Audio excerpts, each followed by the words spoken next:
Hi again then guys, and welcome to the first episode of what is going to be also my first hopefully full gameplay playthrough. Now ironically enough, this is not a racing game, considering that is what the majority of this channel is made up of.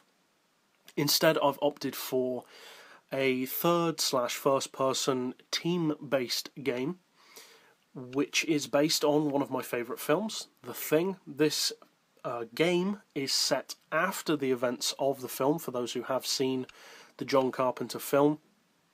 This is set relatively shortly after, I believe it's around 2 or 3 months after, when a rescue team is sent in to see what happened to MacReady and the rest of the guys. If you're not familiar with the story of The Thing, you may want to actually go and check out the film before you watch this playthrough, because it really will fill you in as to a lot of what you can expect from the series. Now, I've checked the field manual on the game to get myself a bit of background info, checked the button configuration, etc.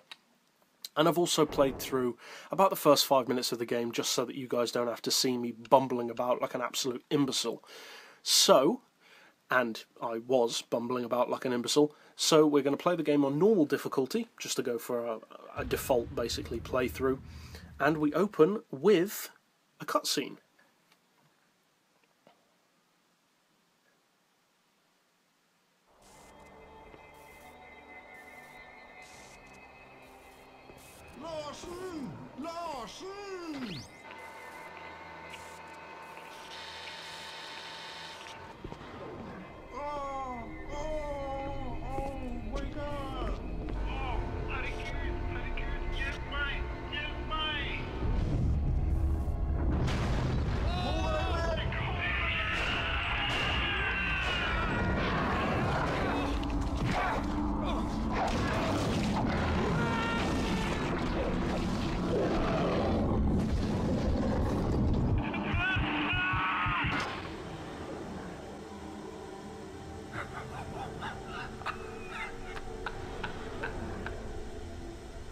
So I don't really understand why someone would be laughing when they watch that, unless the person laughing is already part of The Thing.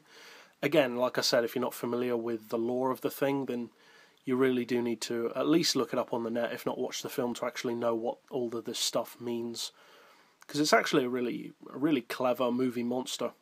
Technically speaking, it's pretty much the most unstoppable movie monster ever, because you can't really kill it. Burning it doesn't kill it, freezing it doesn't kill it.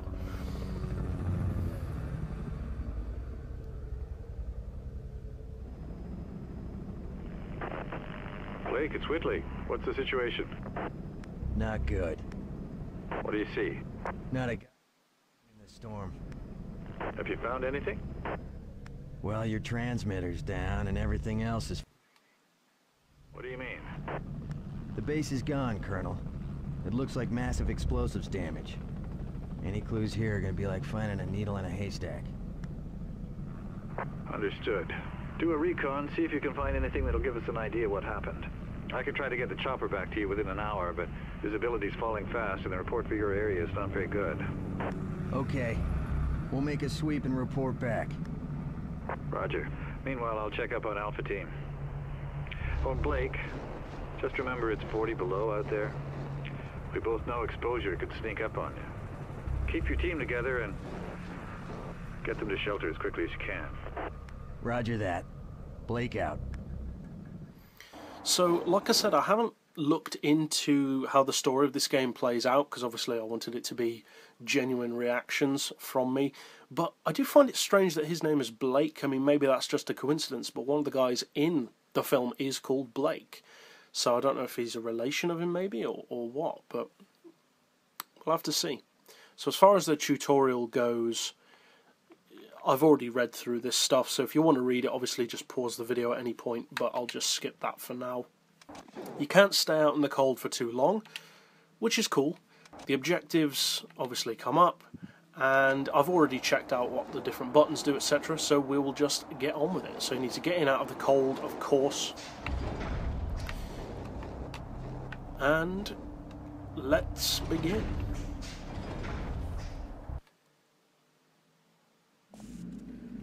Blake, you need anything repaired or even a simple bypass, and I'm your man. If any of you take on any damage, get back to me ASAP, and I'll help you out. I'm not carrying any dead bodies back. I'm locked, loaded, and ready to make...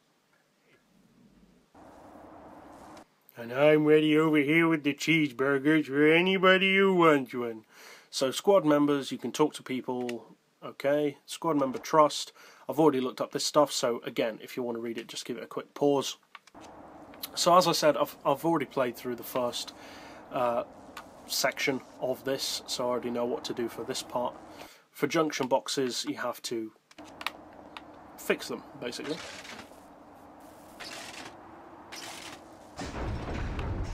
Blake the soldier, can he fix... And I still got blown up. I played through this already. Medic, yep, okay. So let's get some stuff here. Okay, oh, let's go next to him to get the health recharged.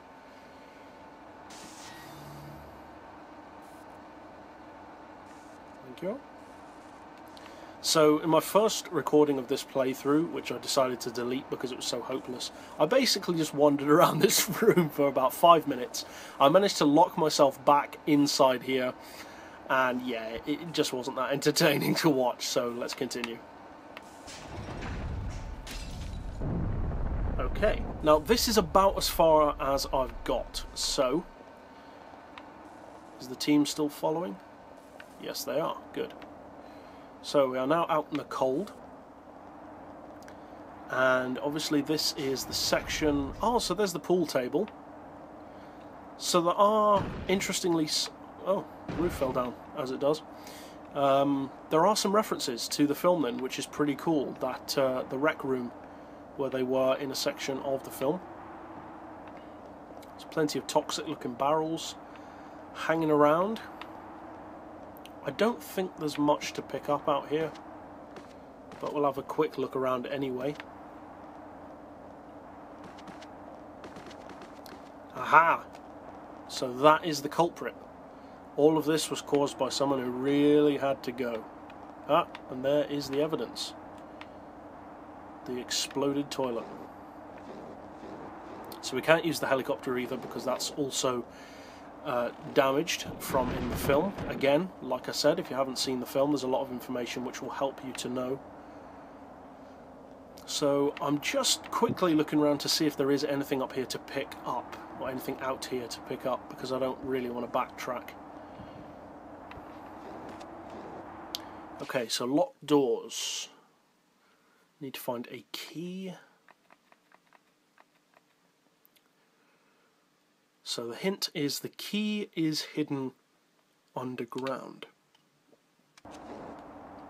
Okay, underground. So, it's at the start of the game. So I wouldn't have thought it would be too far away, because usually your first, unless this game is more difficult than I would have thought, I wouldn't have thought their first mission would be miles and miles and miles away and difficult to find. So let's have a look around. Underground, it could be down in this hole, I guess. See if we can get down there.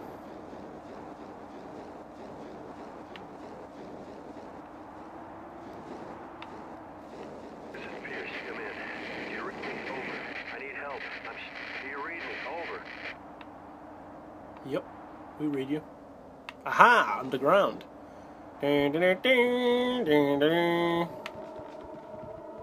Ah, the spaceship from the film. Cool. What the hell?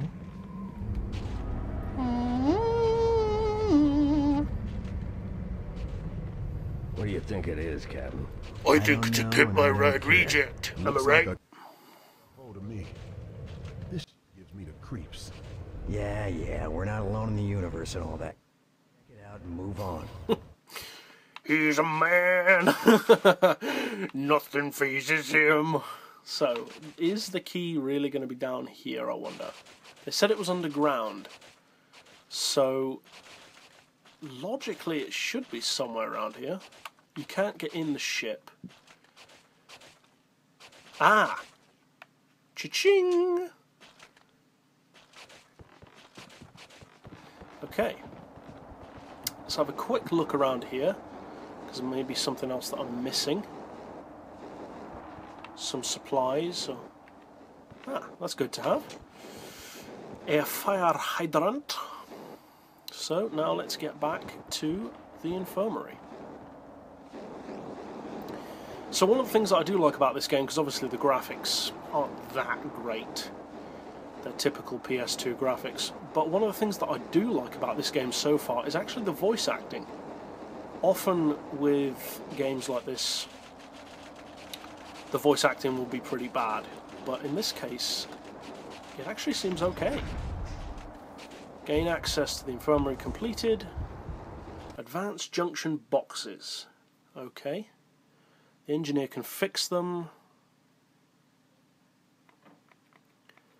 Okay. 2 ways. I can fix it. So he needs to be close to it to fix it.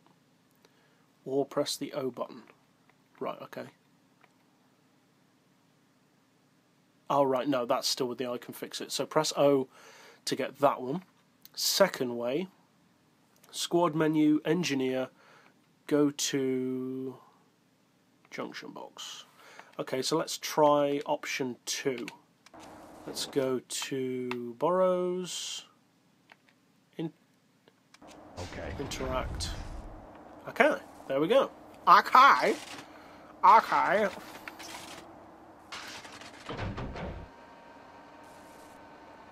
Zing! Achievement unlocked, 10G. Got the light to work.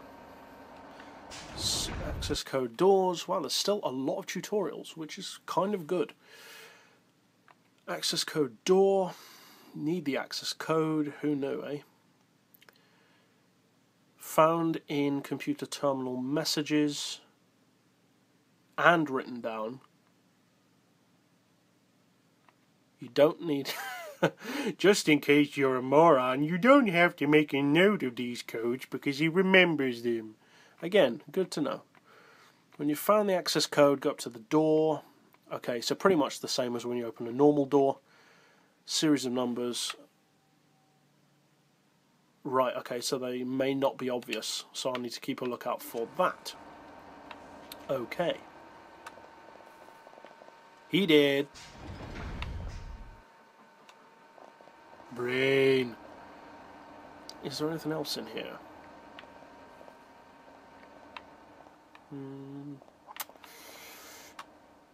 Aha! Another cutscene, maybe? I would say it's a dead body. Chill out. Everybody keep tight till we figure out what's going on. Squad member fear. Okay, so now that's coming into play. When they've seen too much, begin to lose it, as you do. Okay, to see how they're handling it, check the squad menu. Right, okay, so if he's like, if his head's darting around like a pigeon, then you'll know he's panicked. And if he's if he's shaking uncontrollably, he's close to losing it. Okay, so punch him at that point, I guess. To reduce a squad member's fear, give him a weapon. Oh yeah, because that's a brilliant idea. Give a weapon to somebody who's panicked. Yeah, that makes perfect sense. Or get him to follow you out of the area. Yeah, I think I'll go with that one, to be honest. Field manual. Okay. So, for now, I believe we'll probably end the first episode here. So hopefully this has been interesting for those of you who have watched this. And I think probably episode 2 will hopefully come out on this day next week. I mean, if you guys absolutely hated this, then maybe not. But hopefully, yeah. So, as always, thanks for watching.